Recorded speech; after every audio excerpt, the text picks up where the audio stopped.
இந்த நூலை ஏன் அவசரமாக எழுத வேண்டிய ஒரு இன்றியமை ஏற்பட்டது என்று சொன்னால்,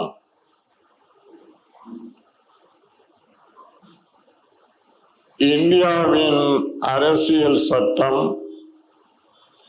அறிஞர் அம்பேத்கர் அவர்களாலும் அவருக்கு துணையாக நின்ற அரசியல் யாப்பாவையாலும் வகுக்கப்பட்ட ஒரு சட்டம். அறிஞர் அம்பேத்கர் அவர்கள் உலக நாடுகளின் அரசியல் சட்டங்களை எல்லாம் படித்தறிந்த மேதை. எல்லாவற்றையும் வைத்துக் கொண்டு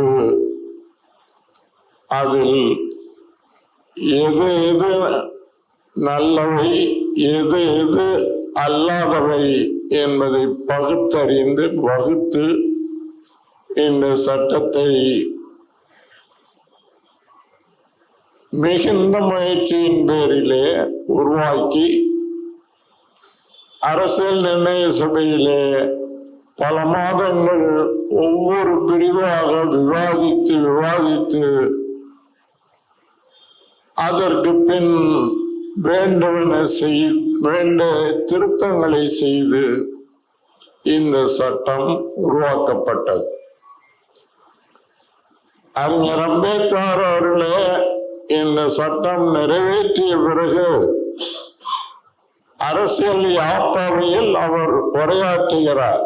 என்ன உரையாற்றுகிறார்? அதில் முக்கியமாக ஒன்றை குறிப்பிட்டார். இந்த அரசியல் சட்டம் சிறந்தது,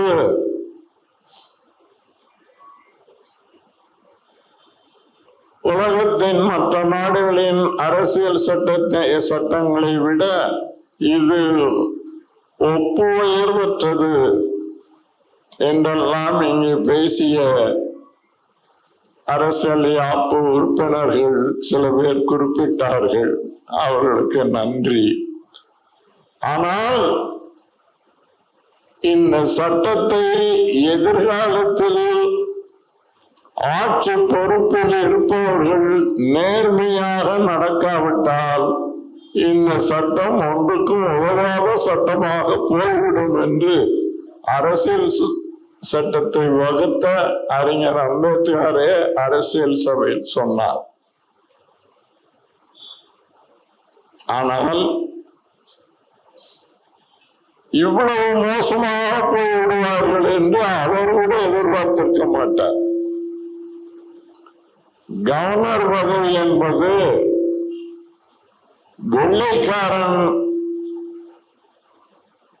இந்த நாட்டில் விட்டுவிட்டு போன ஒரு வேண்டாத எச்சம்.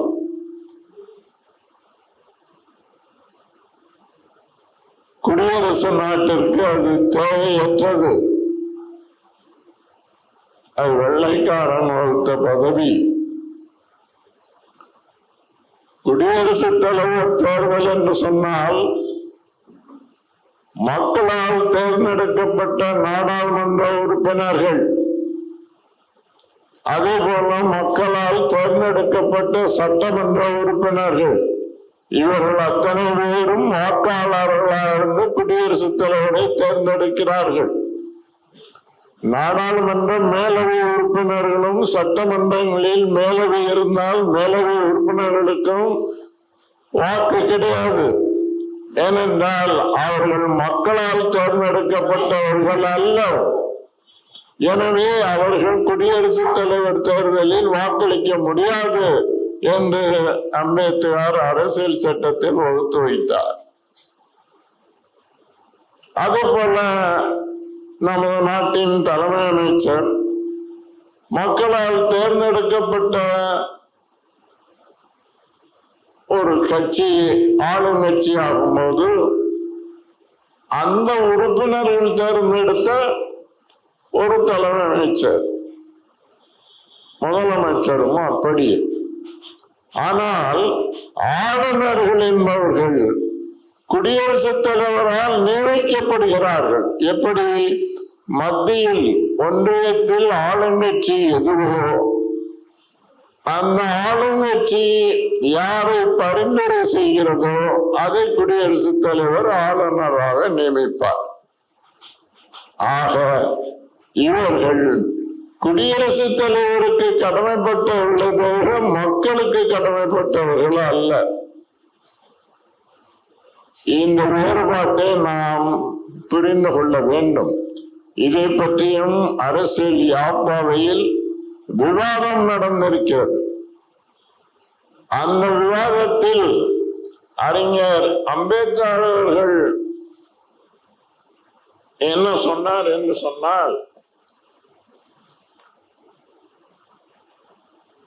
இந்த புத்தகத்திலே சொல்லி இருக்கிறேன்.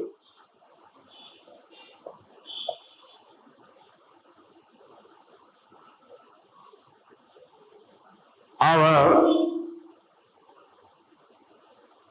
அரசியல் சார்பற்றவராக இருப்பார்.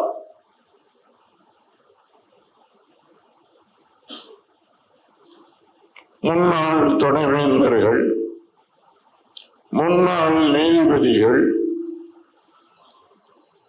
கற்றறிந்த மேதைகள், அரசியலுக்கு தொடர்பில்லாதவர்கள் ஆளுநர் பொறுப்பை ஏற்பதற்கு நியமிக்கப்படுவார்கள் என்று அவர் சொல்லி முடித்தவுடன் அன்றைக்கு தலைமை அமைச்சராக இருந்த ஜவஹர்லால் நேரு அவர்கள் எழுந்து சொல்லுகிறார், அதைத்தான் நானும் சொல்லுகிறேன். மத்தியில் ஆளுங்கட்சி எதுவோ அதை சேர்ந்தவர்கள் ஒருபோதும் நியமிக்கப்பட மாட்டார்கள். கற்றறிந்த அறிஞர் பெருமக்கள் இந்த பொறுப்புகளுக்கு நியமிக்கப்படுவார்கள். அதுவும் மாநில முதலமைச்சரின் ஆலோசனையை பெற்று அவரின் ஒப்புதலுடன் நியமிக்கப்படுவார்களே தவிர தன்னிச்சையாக இவர்கள் நியமிக்கப்பட மாட்டார்கள் என்று அவர் வாக்குறுதி கொடுத்தார்.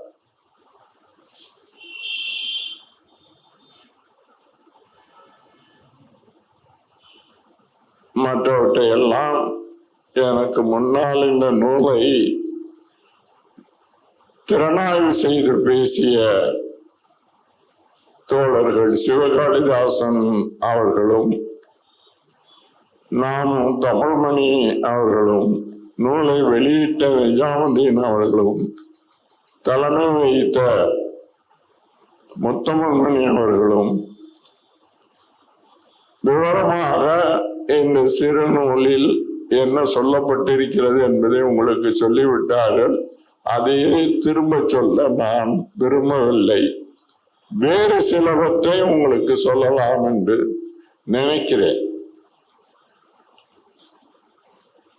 ரஷ்ய நாட்டில் ஜார் மன்னனின் கொடுங்கோலாட்சி நடந்தது. அந்த கொடுங்கோலாட்சியை 1917ஆம் ஆண்டு மாபெரும் தலைவர் லெனின் அவர்கள் தலைமையில் மாபெரும் மக்கள் புரட்சி நடந்து கொடுங்கோலாட்சி வீழ்த்தப்பட்டது. அங்கே மக்களாட்சி மலர்ந்தது. அப்போது லெனின்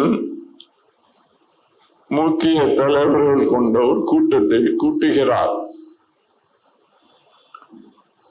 அந்த கூட்டத்தில் பேசும்போது என்ன சொல்லுகிறார் என்று சொன்னால், நம்முடைய நாட்டிற்கு என்ன பெயர் வைப்பது? மன்னராட்சியை ஒழித்து விட்டோம். உலகின் முதலான ஒரு பொது உடைமை ஆட்சியை நாம் நிறுவியிருக்கிறோம். உழைப்பாளி வர்க்கத்தின் ஆட்சியை நாம் ஏற்படுத்துகிறோம். இந்த நாட்டிற்கு என்ன பெயர் வைப்பது என்று கேள்வி எழுப்புகிறார். ஸ்டாலின், டிராஸ்கி போன்ற அவருக்கு அடுத்த நிலையில் இருந்த மிக பெருந்தலைவர்கள் உட்பட எல்லோரும் ஒரே குரலில் ஒன்றை சொல்லுகிறார்கள். என்ன? தான் ஏற்கனவே ரஷ்யா என்ற பெயர் இருக்கிறது, அதே இருக்க வேண்டியதானே, இதுல என்ன உங்களுக்கு சந்தேகம் என்று கேட்கிறார். லெனின் சொல்கிறார், ரஷ்யா என்ற பெயர் ரஷ்ய தேசிய இனத்தின் பெயர். இந்த நாட்டில் 13 தேசிய இனங்கள் இருக்கின்றன. எல்லோரும் சேர்ந்து போராடிதான் நாம் மன்னராட்சியை வீழ்த்தி இருக்கிறோம். ஒரு தேசிய இனத்தின் பெயரை இந்த நாட்டிற்கு சூட்டக்கூடாது, நான் அதை ஒருபோதும் ஒப்புக்கொள்ள மாட்டேன் என்று அவர் சொன்னபோது எல்லோரும் திடுக்கிட்டு போனார்கள். பிறகு சிந்தித்து சரிதான் என்பதை ஒப்புக்கொண்டார். ஒரு தேசிய இனம், 13 தேசிய இனங்கள் அங்கே இருக்கின்றன ரஷ்ய நாட்டில். எல்லாம் ரஷ்ய தேசிய இனம் பெரும்பான்மை தேசிய இனம் என்பதில் சந்தேகமில்லை. ஆனாலும் சிறுபான்மை தேசிய இனங்கள் துர்மேனியா என்ற ஒரு குடியரசு சோவியத் ஒன்றியத்தில் இருந்தது. நான் 1984 சோவியத் ஆட்சி நடந்த போது அந்த அரசாங்கத்தின் அழைப்பின் பேரில் அந்த நாட்டிற்கு சென்றிருக்கிறேன். கிட்டத்தட்ட 20 நாட்கள் அந்த நாட்டின் பல்வேறு பகுதிகளில் சோவியத் ஆட்சி எப்படி நடைபெறுகிறது, மக்கள் என்ன மாதிரி செயல்படுகிறார்கள் என்பதெல்லாம் அறிந்து வந்தவன் என்ற முறையில சொல்கிறேன். துர்க்மேனியா என்பது ரொம்ப சின்னஞ்சிறிய ஒரு குடியரசு. அனைவரும் முஸ்லிம்கள். ரஷ்ய குடியரசில் மிக பெரும்பான்மையினர் கிறிஸ்தவர்கள். அங்கே பௌத்த மதத்தினரும் உண்டு. ஆகவே லெனின் அவர்கள் ஆழ்ந்து சிந்தித்துதான் union of Soviet republics, USSR, Soviet ஒன்றியம் என்ற பெயரை அவர் சூட்டினார். சிறுபான்மை தேசிய இனங்களுக்கும் பெரும்பான்மை தேசிய இனத்திற்கும் மோதல் போக்கு வந்துவிடக் கூடாது. சிறுபான்மை தேசிய இனங்களுக்கு பெரும்பான்மை தேசிய இனம் நம் மீது ஆதிக்கம் செலுத்துகிறது என்ற எண்ணமே வரக்கூடாது என்று நினைத்தார் லெனின். அதற்கேற்ப நாட்டின் பெயரையும் அவர் சூட்டினார். அது மட்டுமல்ல நண்பர்களே, 13 குடியரசுகளுக்கும் பிரிந்து போகும் உரிமையுடன் கூடிய குடியரசாக அறிவித்தார். அங்கே ஆளுநர் பிரச்சனை எல்லாம் வரவில்லை. ஒவ்வொரு மாநிலத்திற்கும் குடியரசுத் தலைவர் உண்டு. 13 குடியரசுத் தலைவர்கள் அந்த நாட்டில் மக்களால் தேர்ந்தெடுக்கப்பட்டனர். ஆக பிரிந்து போகும் உரிமையையும் கொடுத்தார். அவர் காலத்திலேயே பின்லாந்து என்ற குடியரசு பிரிந்து போக வேண்டும் என்று அதனுடைய நாடாளுமன்றத்தில் தீர்மானம் நிறைவேற்றிற்று. உடனடியாக லெனின் அவர்கள் அதை ஏற்றுக்கொண்டார். ஏற்றுக்கொண்டு இவரே போய் இருந்து பின்லாந்து குடியரசு நாட்டை தொடக்கி வைத்து கொடியை ஏற்றி வாழ்த்தி விட்டு வந்தார்.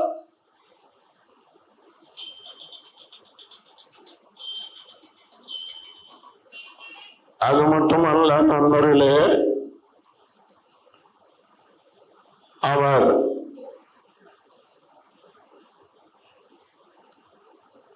பிரிந்து போகும் உரிமையை கொடுத்ததனால் மற்ற குடியரசுகள் பிரிந்து போகவில்லை. பின்லாந்து ஒன்று பிரிந்து போயிற்று என்று சொன்னால் அவர்கள் கிழக்கு ஐரோப்பிய பகுதியை சேர்ந்தவர்கள்.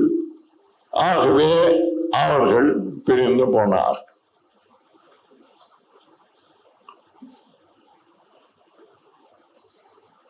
லெனின் இன்னொன்றும் சொன்னார். அந்த நாட்டின் நாடாளுமன்றம் மக்களால் தேர்ந்தெடுக்கப்படுகிறது. நாடாளுமன்ற மேலவை ஒன்றை ஏற்படுத்துகிறார். அந்த நாடாளுமன்ற மேலவையில் என்ன செய்கிறார் என்று சொன்னால்,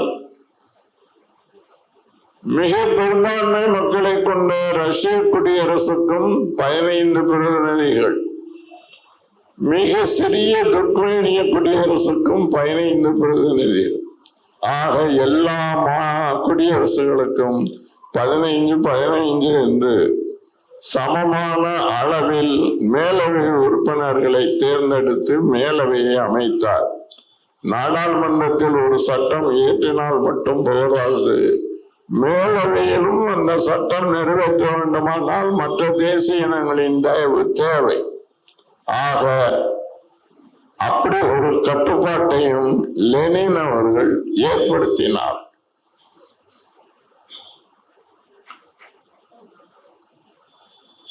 அருமை நண்பர்களே, 1946ஆம் ஆண்டில் இந்தியாவுக்கு விடுதலை வழங்குவது என்று பிரிட்டிஷ் அரசு முடிவு செய்தது. 2ஆம் உலகப் போருக்கு பின்னால் நடந்த தேர்தலில் கன்சர்வேட்டிவ் கட்சியை சேர்ந்த பிரதமராக இருந்த சர்ச்சில் தோற்கடிக்கப்பட்டு தொழிலாளர் கட்சியை சேர்ந்த அட்லி அன்றைக்கு தலைமை அமைச்சர் பொறுப்பை ஏற்றார். பிரிட்டன் அன்றைக்கு அந்த போரினால் பொருளாதார துறையிலும் பெரும் வீழ்ச்சியை சந்தித்திருந்தது. இந்தியாவில் நேதாஜி சுபாஷ் சந்திர போஸ் அவர்களின் தலைமையிலே இந்திய தேசிய ராணுவம் இந்தியாவின் விடுதலைக்காக போராடி இந்தியாவின் எல்லைக்குள் நுழைந்து நாகாலாந்தின் தலைநகரான இம்பாலை அன்றைக்கு கைப்பற்றி முதலாவது சுதந்திர கொடியை அங்கே நேதாஜி சுபாஷ் சந்திர போஸ் ஏற்றி வைத்தார். அந்த நேரத்தில் தான் ஜப்பான் மீது அமெரிக்கா அணுகுண்டை வீசிற்று. எனவே ஜப்பான் சரணடைந்தது. ஏற்கனவே ஜெர்மனி தோற்று போயிற்று. ஆக போர் நின்ற நிலையில் இந்திய தேசிய ராணுவம் அதற்கு மேல் முன்னேற முடியவில்லை. அது வேறு கதை. ஆனாலும் பிரிட்டிஷ் இந்திய கடற்படையை சேர்ந்த வீரர்கள் பம்பாயில் அவர்கள் அங்கே நிறுத்தப்பட்டிருந்த போர் கப்பல்களில் தேசிய கொடியை ஏற்றினார்கள். வெள்ளை ஆட்சி ஒழிய என்று முழக்கமிட்டார்கள். அடக்கமடைந்த பிரிட்டிஷ் அதிகாரிகளை சுட்டார்கள். அந்த கடற்படையின் புரட்சியை மேலும் படைகளை கொண்டு வந்து ஒருவாறு அடக்கி விட்டார்கள். ஆனாலும் பிரிட்டிஷ் அரசுக்கு என்ன பயம் என்பது சொன்னால், இந்தியாவில் உள்ள பிரிட்டிஷ் இந்திய ராணுவமும் புரட்சி செய்தால் என்ன ஆகும் என்ற அச்சம் பிறந்த பிறகு அவர்கள் இந்தியாவுக்கு சுதந்திரம் கொடுத்து விடுவது என்ற முடிவுக்கு வந்து விட்டார். அதை பற்றி இந்தியாவில் உள்ள கட்சி தலைவர்களிடம் பேசுவதற்காக பிரிட்டிஷ் அமைச்சர்கள் 3 பேர் கொண்ட குழுவை அனுப்புகிறார். அந்த குழு இந்தியாவுக்கு வந்து எல்லோரையும் சந்திக்கிறது, எல்லா கட்சி தலைவர்களையும் அழைத்து பேசுகிறது, மகாத்மா காந்தியிடமும் பேசுகிறது. அந்த குழுவிடம் ஒவ்வொரு கட்சியும் தங்களுடைய திட்டத்தை கொடுக்க வேண்டும் என்று முடிவு செய்கிறது. அப்போது இந்திய தேசிய காங்கிரஸ் கட்சியின் தலைவராக மௌலானா அபுல் கலாம் ஆசாத் அவர்கள் இருக்கிறார்.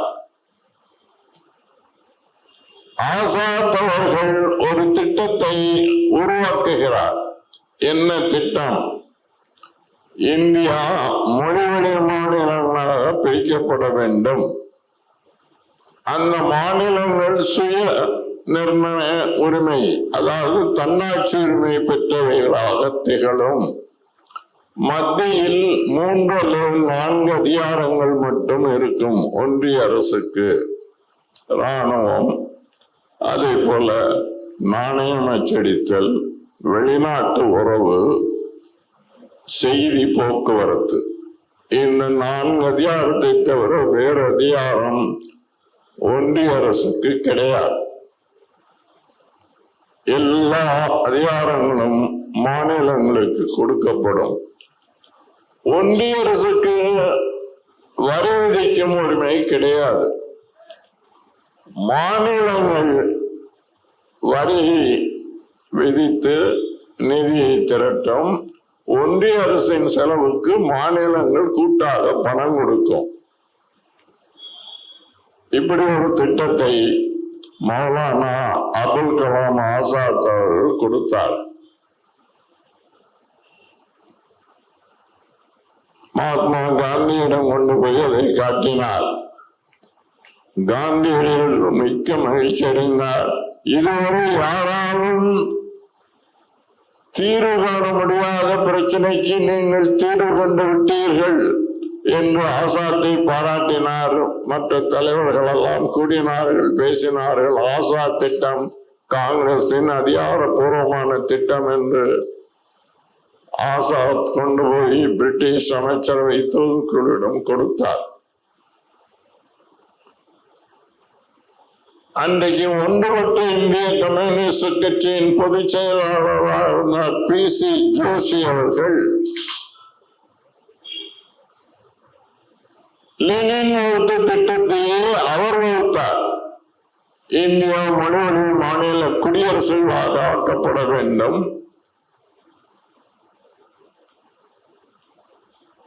இது ஒரு கூட்டாட்சி நாடாக இருக்கும். பெடரல் கவர்மெண்ட், சோவியத் யூனியன் மாதிரி என்று சொல்லி அவர் ஒரு திட்டத்தை கொடுத்தார். 2 ஆசாத் திட்டமும் அதுவும் கிட்டத்தட்ட ஒன்றுதான். மற்ற கட்சிகளும் கொடுத்தன என்பது வேறு. பின்னால் பல பிரச்சனைகள் ஏற்பட்டு இந்தியா பாகிஸ்தான் 2 நாடுகளாக பிரிய வேண்டிய நிலை வந்து விட்டது. வகுப்பு கலவரம் ஏற்பட்டு லட்சக்கணக்கானவர்கள் கொல்லப்பட்டு பல கோடிக்கணக்கானவர்கள் அகதிகளாக இடம்பெயர தோரை நிகழ்ச்சிகளும் நடந்தன. ஆனாலும்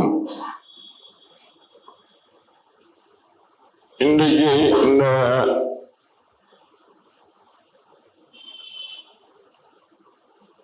மொழிவழி மாநிலங்கள் அமைய வேண்டும் என்று காங்கிரஸ் ஒப்புக்கொண்ட திட்டத்தை சுதந்திரம் வந்த பிற்பாடு நிறைவேற்றுவதற்கு தயங்கினார்கள். அன்றைக்கு சென்னை மாகாணம் என்றிருந்த பகுதியில் தமிழ்நாடு, ஆந்திரம், அதே போல கர்நாடகத்தின் சில பகுதிகள், கேரளத்தின் சில பகுதிகளெல்லாம் இருந்து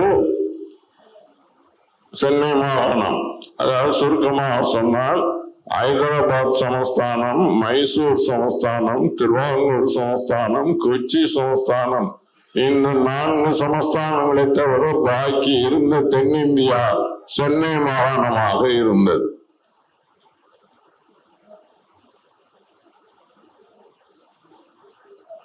இதை மொழிவழியாக பிரிக்க வேண்டும் என்ற கோரிக்கை எல்லா மாநிலங்களிலும் இருந்தது. காங்கிரஸ் கொடுத்த வாக்குறுதியை நிறைவேற்ற வேண்டும் என்று எல்லா மாநிலங்களிலும் போராட்டங்கள் தொடங்கின.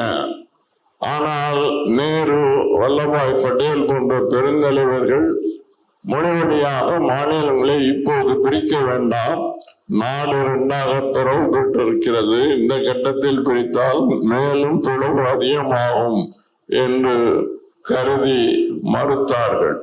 அதை எதிர்த்து ஆந்திராவில் பொட்டி ஸ்ரீராமு என்ற காங்கிரஸ் தியாகி சாகும் வரை உண்ணாவிரதம் இருந்து உயிர் நீத்தார். பெரும் கலவரம் மூண்ட பிற்பாடு வேறு வழி இல்லாமல் ஆந்திர மாநிலம் பிரித்து கொடுக்கப்பட்டது. ஆந்திர மாநிலம் அமைக்கப்பட்டவுடன் மற்ற மொழிவழி மாநில கிளர்ச்சிகள் மராட்டியம், குஜராத்தி, இதே போல பல்வேறு மாநிலங்களில் கிளர்ச்சிகள் வெடித்தன. எனவே வேறு வழி இல்லாமல் நேரு அவர்கள் ஒரு பொது திட்டத்தை வகுத்தார். அது என்ன திட்டம்? இந்தியாவை 5 மண்டலங்களாக பிரிப்பது. தட்சிண பிரதேசம், தமிழ்நாடு, கேரளம், கர்நாடகம், இந்த 3 மாநிலங்களையும் இணைந்து ஒரு பிரதேசமாக, ஒரு மண்டலமாக தட்சிண பிரதேசம் என்று பெயர் சூட்டி, இதே போல 2 அல்லது 3, 4 மாநிலங்களை இணைத்து 5 மண்டலங்களாக இந்தியாவை பிரிப்பது என்று அவர் முடிவு செய்தார். முடிவு செய்து முதலாக பெங்களூரில் ஒரு கூட்டத்தை கூட்டினார். அன்றைக்கு தமிழ்நாட்டின் முதலமைச்சராக காமராஜர் இருக்கிறார். அன்றைக்கு கர்நாடகத்தின் முதலமைச்சராக நிஜலிங்கப்பா இருக்கிறார். கேரளத்தின் முதலமைச்சராக கோவிந்த நாயர் என்பவர் இருக்கிறார். 3 பேரும் அங்கே கூடுகிறார்கள். நேரு அவர்கள் தலைமையிலே இந்த திட்டம் பற்றி பேசுகிறார்.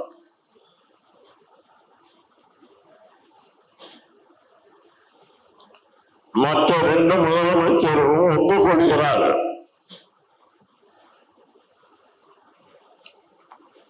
அப்படி புதிதாக அமையவிருக்கிற தட்சிண பிரதேச முதல்வராக நாங்கள் காமராஜரையே ஏற்றுக்கொள்கிறோம் என்று சொல்லுகிறார்கள். ஆனால் காமராஜர் உறுதியாக அதை ஏற்க மறுத்துவிட்டார்.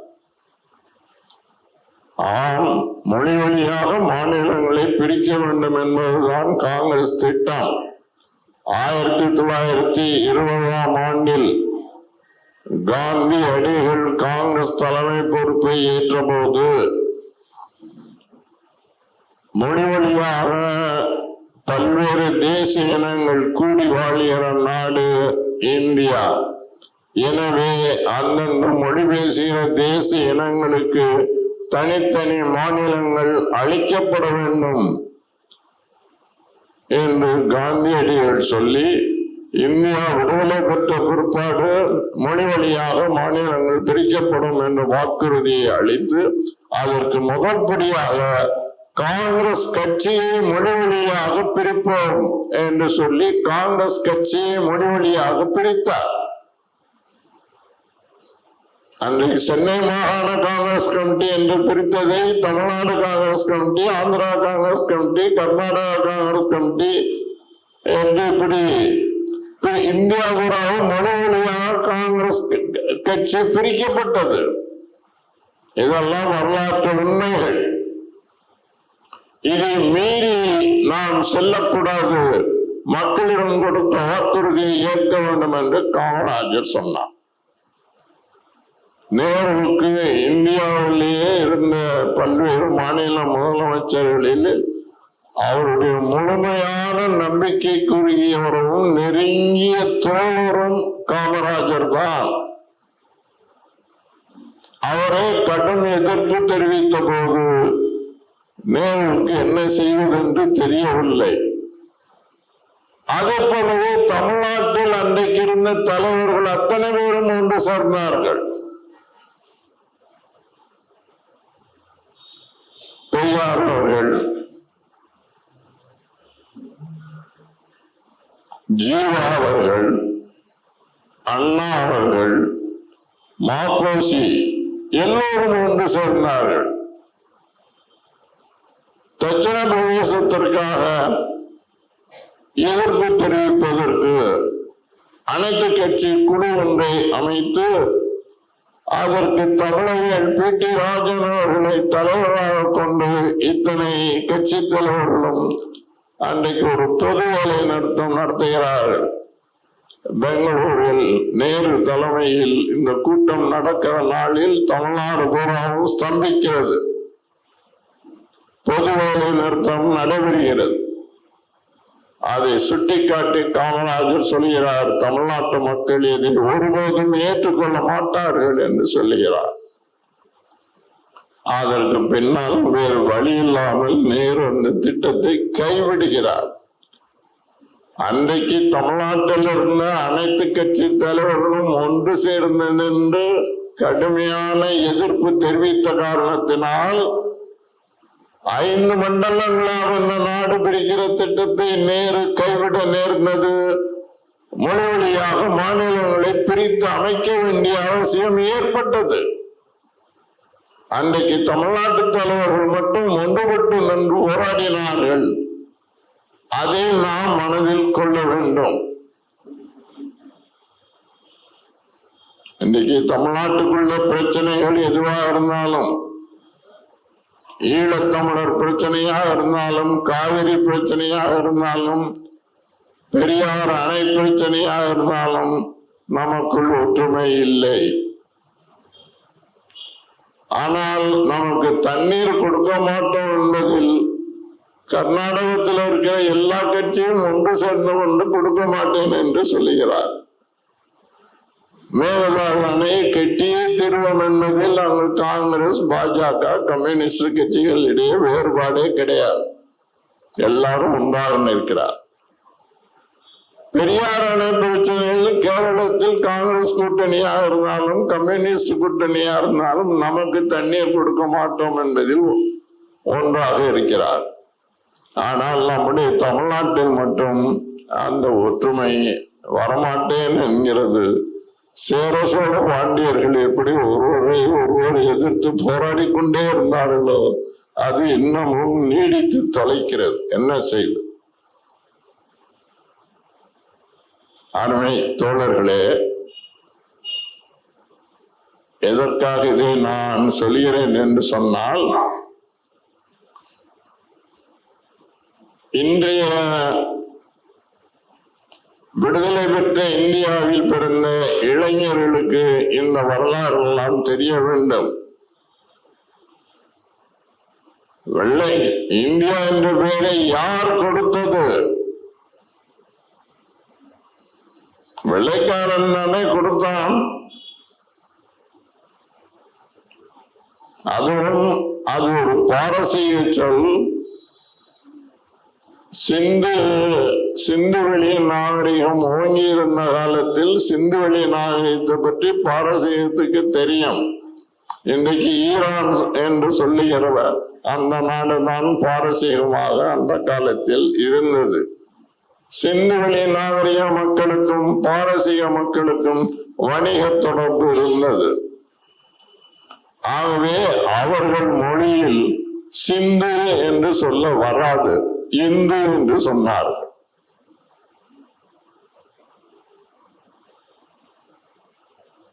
இந்து என்ற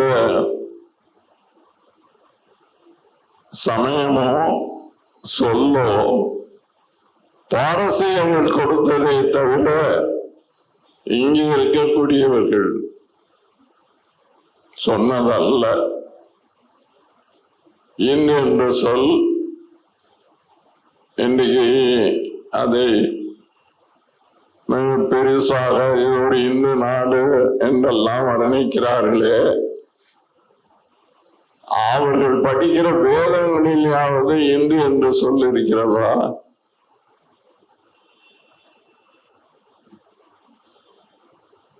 அல்லது அவர்கள் பெரிதும் பேசுகிற ராமாயணம், மகாபாரதம் போன்ற இதிகாசங்களில் இந்து என்று சொல்லோ இந்தியா என்று சொல்லோ இருக்கிறதா? இது ஒரு அந்நிய சொல். அதை வெள்ளைக்காரன் எடுத்துக்கொண்டான். அவன் இந்த நாட்டை பிடிக்கிற காலத்தில் முகலாய சாம்ராஜ்யம் இருந்தது. அவனுக்கு முஸ்லிம் மொழி தெரியும், அது தனி மதத்தவர் என்பது அவனுக்கு தெரியும். எனவே முஸ்லிம் அல்லாதவர்களை எல்லாம் குறிப்பதற்கு இந்து என்ற ஒரு சொல்லை அவன் எடுத்துக்கொண்டான். யாரெல்லாம் சமணர்கள், பௌத்தர்கள், சீக்கியர்கள் எல்லாத்தையும் சேர்த்து இந்து என்று சொன்னார். சீக்கியர்கள் நாங்கள் தனி மதம் என்று சொல்லி ஒரு பல ஆண்டு காலம் போராடி அப்புறம் சீக்கிய மதத்தை தனி மதமாக வெள்ளை ஆட்சி ஒப்புக்கொண்டது. இதெல்லாம் வரலாறு. ஆக இந்தியா என்ற சொல்ல வெள்ளைக்காரன் காலத்தில் உருவாக்கப்பட்ட சொல்லை தவிர நம்முடைய புராணங்களில், இதிகாசங்களில் என்ன சொல்லப்பட்டிருக்கிறது? 56 தேசங்களாக இந்த நாடு இருக்கிறது, 56 தேச அரசர்கள் ஆண்டார்கள் என்றுதான் அவர்களே சொல்லுகிறார். இந்தியா என்ற ஒரு நாடோ, இந்தியர் என்ற ஒரு தேசிய இனமோ கிடையாது. ஒரு தேசிய இனம் எப்படி உருவாகிறது? ஒரு தேசிய இனம் மொழி அடிப்படையில் தான் உருவாக முடியும். உலகம் பூராவும் அப்படித்தான் உருவாகி இருக்கின்றன இன்று வரையிலும். பிரெஞ்சு மொழி பேசுகிறவன் பிரெஞ்சு தேசிய இனம், அவனுடைய நாடு பிரான்ஸ். ஜெர்மன் மொழி பேசுகிறவன் ஜெர்மன் தேசிய இனம், அவனுடைய நாடு ஜெர்மனி. ஆங்கிலம் பேசுகிற தேசிய இனம் ஆங்கிலேய நாடு இங்கிலாந்து. நார்வே மொழி பேசுகிற தேசிய இனம் நார்வே நாடு, அது சின்னஞ்சிறு நாடு. நாடு பெரிதா சிறிதா என்பதல்ல, அந்த மொழியின் அடிப்படையிலே தான் ஒவ்வொரு தேசிய இனங்களும் உருவாகியிருக்கின்றன. உலகம் பூராவும் இன்று வரைக்கும் அதுதான் ஏற்றுக்கொள்ளப்பட்ட வரலாற்று பூர்வமான உண்மை. இந்தியாவும் அப்படிப்பட்டதுதான். மொழி வழியாக பல்வேறு தேசிய இனங்கள் இங்கே கூடி வாழ்கின்றன. இன்னைக்கு தமிழ் தேசிய இனம் இருக்கிறது என்று சொன்னால் மதங்கள் பல இருக்கலாம். இந்துக்கள், சீக்கியர், முஸ்லிம்கள், கிறிஸ்தவர்கள், சமணர்கள், பௌத்தர்கள் என்று இங்கே இருக்கலாம். ஆனால் மொழியால் அனைவரும் ஒன்று. மொழி வழியிலே நாம் ஒரே தேசிய இனம், அது யாராக இருந்தாலும் அப்படிதான். இந்தியா பூராவும் பல்வேறு மொழி வழி தேசிய இனங்கள் இருக்கின்றன. இந்தி மொழி பேசுகிறவர்கள் பெரும்பான்மையாக இருக்கிறார்கள். ஆகவே இந்தியை தேசிய மொழியாக நீங்கள் ஏற்றுக்கொள்ள வேண்டும் என்று சொல்வது ஒரு கட்டுக்கதை, அடித்தளமே இல்லாத பச்சை பொய். உத்தரப்பிரதேசத்தின் ஒரு பகுதியில் போஜ்புரி என்ற மொழி பேசுகிற ஒரு மக்கள் வாழ்கிறார்கள். அதிலே ஒரு சிறு பகுதி பீகாரிலே வாழ்கிறார்கள். போஜ்புரி பேசுகிற மக்களுக்கு தனி மாநிலம் வேண்டும் என்ற போராட்டம் இன்னமும் நடக்கிறது அங்கே. பீகாரில் வடபகுதியில் மைதிலி மொழி பேசுகிற மக்கள் எங்களுக்கு மைதிலி மாநிலம் வேண்டும் என்று இன்னமும் போராடுகிறார். ஆனால் மைதிலி மொழி, போஜ்புரி மொழி, அதே போல ராஜஸ்தானில் வாழ்கிற மக்கள் பேசுகிற மொழி ராஜஸ்தானி ஒரு பகுதியில், இன்னொரு பகுதியில் பேசுகிற மொழி மார்வாரி. இத்தனை மொழியிலையும் ஒன்று சேர்த்து இந்தி என்று சொல்லுகிறார்கள். அவர்கள் கணக்கு காட்டுகிறார்கள், அதெல்லாம் இந்தியோட கிளை மொழிகள் என்று. இந்தி மொழி எப்படி பிறந்தது? முகலாய ஆட்சியில் டெல்லியில் இருந்த கடைவீதிக்கு பல மொழி பேசுகிறவர்கள் வந்து செல்வார்கள். அங்கே பசார் பாஷா, அதாவது கடைத்தெரு மொழி, அப்படி உருவானதுதான். பல மொழி சொற்கள் கலந்து பேசப்பட்ட ஒரு மொழியை தவிர இந்தி மொழி பேசுகிற ஒரு தேசிய இனம் இல்லை. போஜ்புரி பேசுகிறவன், மைதிலி பேசுகிறவன், ராஜஸ்தானி பேசுகிறவன், அதே மாதிரி பஞ்சாபி பேசுகிறவன், எல்லாம் தனித்தனி மொழிகள், தனித்தனி தேசிய இனங்கள். அவர்களை எல்லாம் ஒடுக்கி எல்லாம் நாங்கள் பெரும்பான்மையில் ஒரு கணக்கு காட்டுகிறார். இவர்களுக்கு வரலாறும் தெரியாது, அல்லது வரலாற்றை மறைக்கிற பொய்யர்களாக அவர்கள் இருக்க வேண்டும். ஆக இந்த சூழ்நிலையில் லெனின் அவர்கள் 13 கோடி மக்கள் ரஷ்ய மொழி பேசுகிறார்கள். பாக்கி 12 தேசிய இனங்கள், சிறுபான்மை மொழி பேசுகிற தேசிய இனங்கள் 7-8 கோடி பேருக்கு மேலே இருக்கிறார்கள். 1 கோடி, 2 கோடி, 3 கோடி என்றெல்லாம் அவர்கள் இருக்கலாம். ஆனாலும் பெரும்பான்மை தேசிய இனத்தின் ஆதிக்கம் சிறுபான்மை மொழி பேசிய தேசிய இனத்தின் மீது இருக்கக்கூடாது என்று லெனின் கருதினாரோ, அதை கடைசி வரை நிலைநாட்டினாரோ,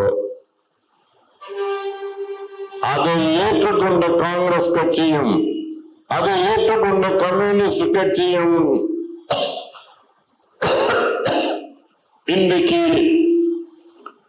இந்திய தேசம் என்று பேசுவது ஏன்? இல்லாத ஒரு தேசியத்தை ஏன் பேசுகிறீர்கள்? அகில இந்திய கட்சிகள், எல்லா அகில இந்திய கட்சிகளும், பல கட்சிகள் அகில இந்திய அளவில் உருவாக்கப்பட்டன. ஆனால் இன்றைக்கு பல கட்சிகள் இல்லை. இந்திய கம்யூனிஸ்ட் கட்சி கூட சுருங்கி விட்டது. இந்திய தேசிய காங்கிரஸ் கட்சியும் சுருங்கி விட்டது. பல்வேறு மாநிலங்களில் அந்த கட்சி ஒரு காலத்தில் 1967ஆம் ஆண்டு வரை இந்தியா பூராவிலும் எல்லா மாநிலங்களிலும் ஒன்றியத்திலும் ஆளுங்கட்சியாக இருந்த காங்கிரஸ் கட்சி இன்றைக்கு இல்லை. பல மாநிலங்கள், என்ன பெரும்பான்மை மாநிலங்களில் காங்கிரஸ் ஆட்சி இல்லை. அது ஒரு அகில இந்திய கட்சி என்ற அந்தஸ்தை இழந்தது.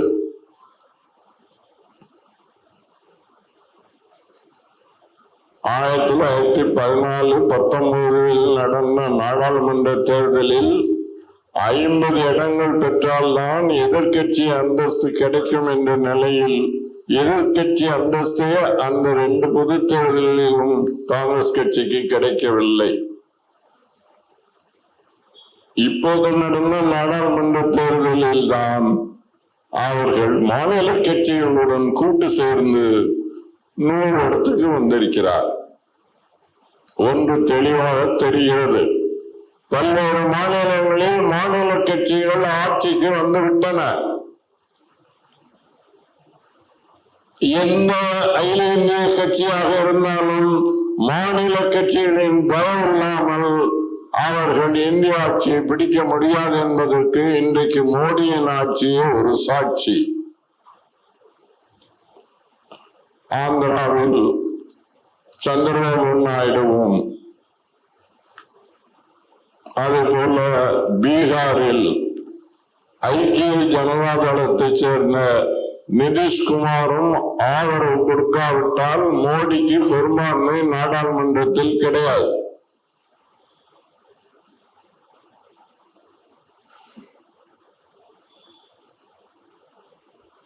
காங்கிரஸ் கட்சிக்கும் பாரதிய ஜனதா கட்சிக்குமே மாநில கட்சிகளின் தயவில்லாமல் நாடாளுமன்றத்தில் இத்தனை இடங்கள் கிடைக்காமல் போனதை அவர்கள் எண்ணி பார்க்க வேண்டும். மாநில கட்சிகள் அனைத்தும் இணைந்து தமக்குள் ஒரு கூட்டாட்சி அணியை ஏற்படுத்துவார்களானால் அது வென்று ஆட்சிக்கு வரும். வந்தால் இந்த அரசியல் யாப்பு சட்டத்தை திருத்துவது எளிது. அம்பேத்கர், அறிஞர் அம்பேத்கர் உருவாக்கிய சட்டம் அல்லவா என்று பல நண்பர்கள் பேசுகிறார். உண்மைதான், அம்பேத்கர் உருவாக்கிய சட்டம் இல்லை. நான் போட்டிருக்கிற இந்த சட்டையில் ஒரு இடத்தில் கிழிந்தால் தைத்து கொண்டு போடலாம். 106 கிழிசல் ஏற்பட்டு அதை தைத்து கொண்டு போட்டால் அந்த சட்டையாது. இந்த அரசியல் சட்டம் 106 தடவை திருத்தப்பட்டு விட்டது. அம்பேத்கர் வகுத்த சட்டம் அல்ல இது. உருக்குலையாமல் அதை அடியோடு திருத்தி மாற்றி என்னென்னமோ செய்து விட்டார்.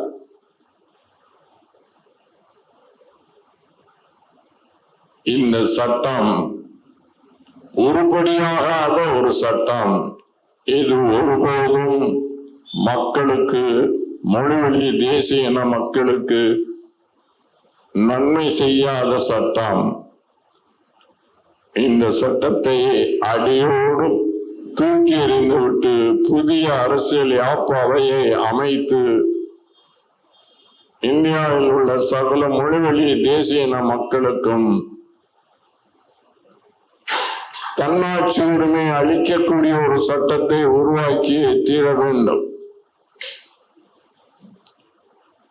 அதற்கான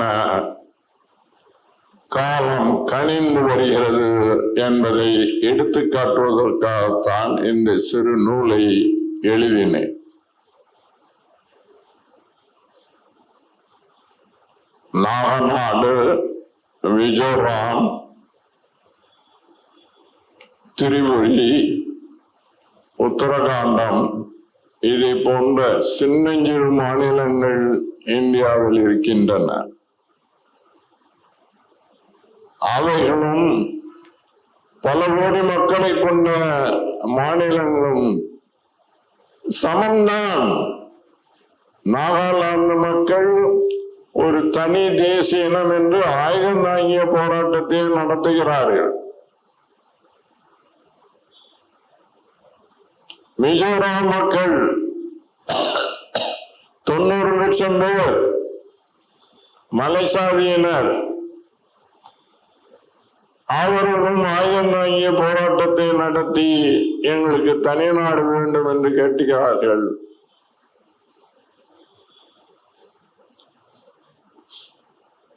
இன்னமும் இந்திய அரசு அவர்களுடன் பேச்சுவார்த்தை நடத்தி கொண்டிருக்கிறது. அடக்க முடியவில்லை.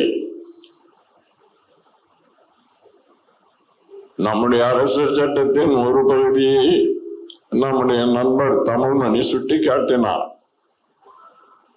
அரசியல் சட்டத்தின் 1வது பிரிவு என்ன சொல்லுகிறது என்று சொன்னால், இந்தியாவில் உள்ள எந்த மாநிலத்தின் எல்லையை விரிவாக்கவும், அதாவது அண்டை மாநிலத்தை இத்துடன் இணைத்து பெரிய மாநிலமாக்கவும், ஒரு மாநிலத்தை சுருக்கவும், ஒரு மாநிலத்தை 2-3 பகுதிகளாக பிரிப்பது, ஒரு மாநிலமே இல்லாமல் ஆக்கவும், இந்திய ஆட்சிக்கு உரிமை உண்டு. அந்த சட்டத்தின் அடிப்படையில் தான் காஷ்மீரை 3ஆக பிரித்து போட்டார்கள். நாளைக்கு தமிழ்நாட்டுக்கும் அந்த கதி வரலாம். தமிழ்நாட்டையும் 2-3ஆக பிரித்து பழைய காலத்துக்கு சேர சோழ பாண்டியர் காலத்தை போல ஆக்கலாம். அவர்கள்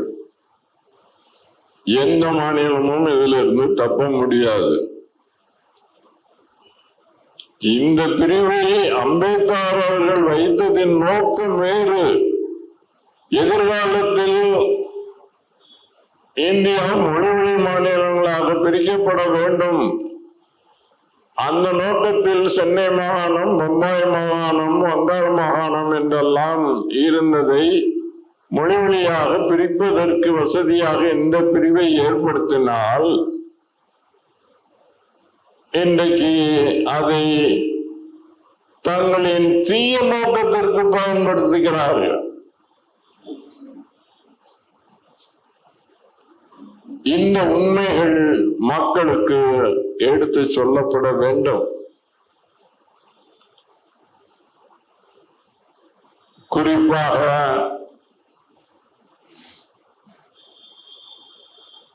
மொழிவழி தேசிய இனங்கள்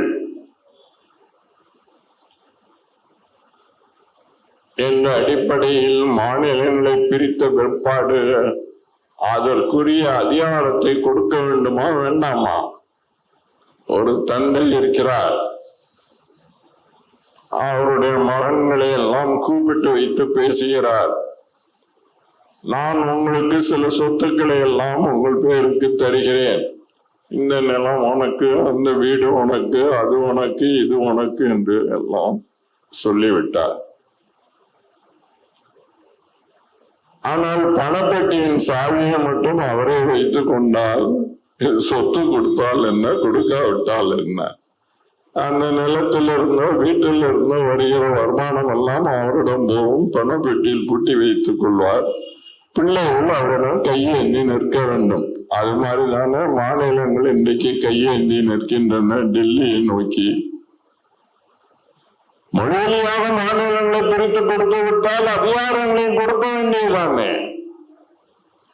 அது இருக்கிற அதிகாரம் போகாது என்று சொல்லி மாநிலங்களுக்கு இருக்கக்கூடிய அதிகாரத்தையும் பறிக்கிறீர்கள். இன்னைக்கு மக்களுக்கு நேரடியான தொடர்பில் உள்ளது மாநில அரசா, ஒன்றிய அரசா? மக்களுக்கு நேரடியான தொடர்பு உள்ளது மாநில அரசு தானே. அதற்குத்தானே அதிகாரங்கள் அதிகமாக இந்த அடிப்படை வசதிகளை செய்து கொடுக்கிற அதிகாரங்களை எல்லாம் கொடுத்த அரசியல் சட்டத்தில் இருந்து ஒன்றாக பறித்து விட்டார்கள். அவசர நிலை காலத்தில் இந்திரா காந்தி அம்மையார் அவர்கள் மாநிலங்களுக்கே உரித்தாக இருந்த கல்வியை எடுத்து மத்திய மாநில அரசுக்கான பொதுப்பட்டியலில் போட்டதனால தானே இன்றைக்கு நீட் தேர்வை திணிக்கிறீர்கள். நம்முடைய இளம் உயிர்கள் தற்கொலை செய்து சாகிற அளவுக்கு போனதுக்கு எது காரணம்? மாநிலங்களில் இருந்த அதிகாரத்தை பறிக்கிறீர்கள். நீட் தேர்வை அதற்காக மட்டும் நாங்கள் எதிர்க்கவில்லை. நம்முடைய மாநிலத்தில், தமிழ்நாட்டில் மருத்துவக் கல்லூரிகளை நாம் அரசு சார்பிலும் தனியார் சார்பிலும் நிறைய திறந்து ஏராளமான மருத்துவர்களை உருவாக்கி கொண்டிருக்கிறோம். இன்றைக்கு இந்தியாவில் மருத்துவத்தில் இந்தியாவின் பிறகுதி மக்கள் எல்லாம் தமிழ்நாட்டுக்கு தேடி வந்து இங்குள்ள மருத்துவமனைகளில் மருத்துவம் பெறுகிறார்கள். வெளிநாட்டு மக்களும் இங்கே வருகிறார்கள். அந்த அளவுக்கு இங்கே மருத்துவர்கள் நம்மாலே உற்பத்தி செய்ய முடிந்திருக்கிறது என்று சொன்னால் நம்முடைய மருத்துவ கல்வி அதற்கு காரணம். ஆனால் இப்போ நீட் தேர்வின்படி வெளி மாநிலத்துக்கான மாணவனை இங்கே அனுப்ப வேண்டும், நாம் ஏற்றுக்கொள்ள வேண்டும். சரி, நாகாலாந்தில் இருந்தோ அஸ்ஸாமில் இருந்தோ ஒரு மாணவனுக்கு மத்திய அரசு இடஒதுக்கீடு செய்து அவன் சென்னை மருத்துவக் கல்லூரியில் சேர்ந்து படிக்கிறான் என்று வைத்துக் கொள்ளுங்கள். அவன் படித்து முடித்த பிற்பாடு அஸ்ஸாமுக்கு போய் அவனுடைய மக்களுக்கு மருத்துவம் பார்க்க போவானே தவிர நம்முடைய மக்களுக்கு வருவானா அவன்?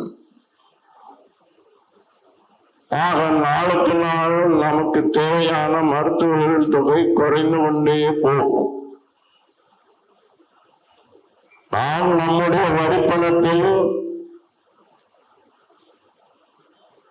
ஒரு மருத்துவரை உருவாக்குவதற்கு பல லட்சம் செலவு செய்கிறோம்.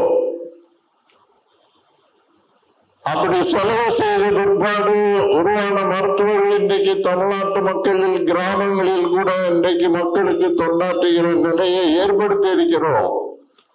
நீட் தேர்வு இதற்கு அடியோடு வெடி வைக்கிறது. பிற மாநில மாணவர்கள் இங்கே வந்து படித்துவிட்டு அவர்கள் மாநிலங்களுக்கு சென்று விடுவார்கள். நமக்கு மருத்துவர்கள் எண்ணிக்கை நாளுக்கு நாள் குறைந்து கொண்டே போகும் என்பதில் சந்தேகம் இல்லை. இப்படி பல பிரச்சனைகள் இருக்கின்றன. அருமை நண்பர்களே, இதையெல்லாம் நீங்கள் மற்றவர்களுக்கு இந்த செய்தியை பரப்ப வேண்டும் என்பதற்காக ஒரு சிறிய கையேடாக இந்த நூலை தமிழர் தேசிய முன்னணியின் சார்பில் தலைவர் முத்தமிழ்மணி அவர்கள் வெளியிட்டிருக்கிறார்கள். அவருக்கு முழுமையான ஆதரவு கொடுக்கும் வகையிலே இந்த நூலை குறிப்பாக இங்கே வந்திருக்கக்கூடிய இளைஞர்கள் படித்து மற்றவர்களுக்கு தெரிவித்து அவர்களுக்கும் இந்த சிந்தனையை ஊட்ட வேண்டியது உங்கள் கடமை. அந்த கடமையை செய்ய அனைவரும் முன்வரும்படி வேண்டி கேட்டுக்கொண்டு இங்கே உரையாற்றும் வாய்ப்பினை தந்த அனைவருக்கும் இங்கே குழுமி இருக்கக்கூடிய அருமை தோழர்களுக்கும் நன்றி கூறி என்னுடைய உரையை நிறைவு செய்கிறேன். வணக்கம்.